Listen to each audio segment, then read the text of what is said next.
여러분 안녕하십니까? 오늘의 경제 뉴스입니다. 오늘은 물가가 다시 들썩여서 서민 고통 커진다는 기사를 소개하겠습니다.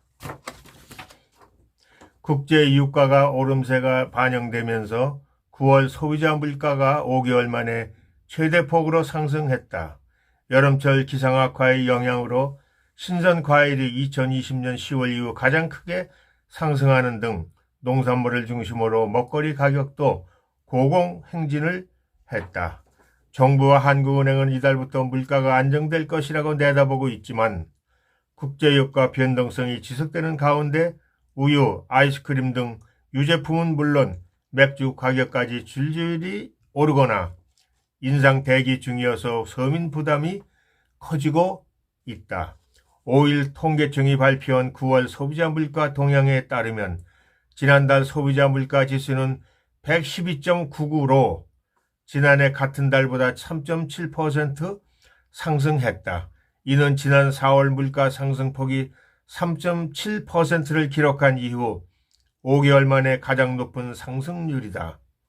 물가 상승률은 지난해 7월 정점을 찍은 뒤 올해 7월 2.3%까지 낮아졌지만 8월 3.4%를 기록하는 등 최근 들어 상승폭이 다시 치우고 있다.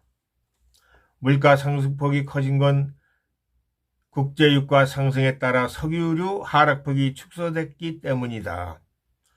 8월 석유류는 전년 동월 대비 11% 하락했지만 9월에는 하락폭이 4.9%에 그쳤다. 김보경 통계청 심의관은 국제유가 상승에 따라 석유류 하락폭이 둔화된 영향이라고 말했다.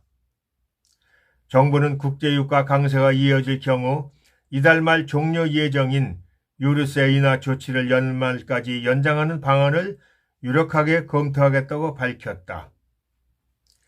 추경호 부총리 겸 기획재정부 장관은 이날 기자간담회에서 현재 유가 강세가 수그러들지 않으면 추가로 2개월 정도 연장하는 것을 적극적으로 검토하겠다고 말했다.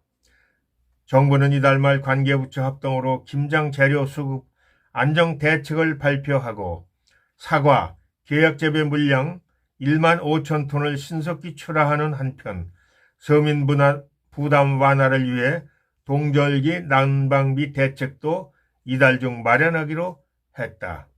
물가가 들썩이면서 오는 19일 금융통화위원회 회의를 앞둔 한국은행의 기준금리 인상 여부에도 관심이 쏠린다.